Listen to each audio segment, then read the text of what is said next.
Hello guys, welcome to share बाजार। एक important खबर आप स्क्रीन के निचले भाग पर देख रहे हैं, इस पर भी बातचीत कर लेते हैं। करीब 400 से ज़्यादा E100 फ्यूल वाले पंप ऑपरेशनल हो चुके हैं और साथ साथ इथेनॉल ब्लेंडिंग से रिलेटेड एक अपडेट आता हुआ दिखाई पड़ रहा है, जहां पे ऑटो कंपनियों के लिए पेट्रोलियम मंत्रालय की तरफ से एक बयान आता हुआ दिखाई पड़ रहा है, जिसमें जो बात उन्होंने मेंशन की है कि इथेनॉल ब्लेंडिंग की परसेंटेज 1.5% से बढ़ के करीब 15% 2024 तक होते हुए दिखाई पड़ी बीते 10 सालों के दौरान।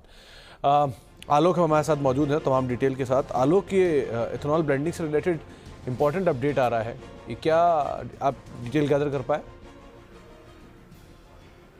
बिल्कुल, देखिए, जो पेट्रोलियम मंत्री हरदीप सिंह पुरी ने बयान दिया है उसके मुताबिक जो 15% का जो टारगेट था ब्लेंडिंग का उसको अचीव कर लिया गया है, लेकिन जो 20% का ब्लेंडिंग का टारगेट है एथेनॉल ब्लेंडिंग का, उसे 2025 यानी अगले साल तक अचीव कर लिया जाएगा, ये मंत्री का कहना है। और साथ ही ये भी कहा उन्होंने कि जो E100 यानी कि पूरी तरह से 100% इथेनॉल वाले पंप है वो 400 से ज्यादा, करीब 400 पेट्रोल पंप देश में ऑपरेट कर रहे हैं। यानी कि इस वक्त जो फ्लेक्स फ्यूल से चलने वाली गाड़ियां हैं उनके लिए देश में अच्छा माहौल है।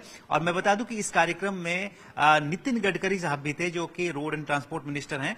उनकी तरफ से जो बयान आया, उन्होंने कहा कि जब माहौल इस तरह का है, इस तरह के जो फ्लैक्स फ्यूल के आधारित गाड़ियां हैं, तो हम रिक्वेस्ट कर रहे हैं सभी राज्यों के वित्त मंत्रियों से कि जो फ्लैक्स फ्यूल पर जीएसटी है उसको लेकर जीएसटी काउंसिल में सहमति बनाए, जो उस पर जो जीएसटी दर है 28% उसको घटाकर 12% लाने की सहमति बनाए। ये मुद्दा काफी लंबे समय से फ्लैक्स फ्यूल पर जीएसटी घटाने का मुद्दा अटका हुआ है। लिहाजा नितिन गडकरी ने एक बार फिर कहा है कि सभी वित्त मंत्री जो राज्यों के हैं वो जीएसटी काउंसिल में अगर सहमति बनाते हैं 12% के लिए, तो ये बेहतर रहेगा और देश में जो फ्लैक्स फ्यूल से चलने वाली गाड़ियां हैं उनके लिए एक बेहतर माहौल बन पाएगा।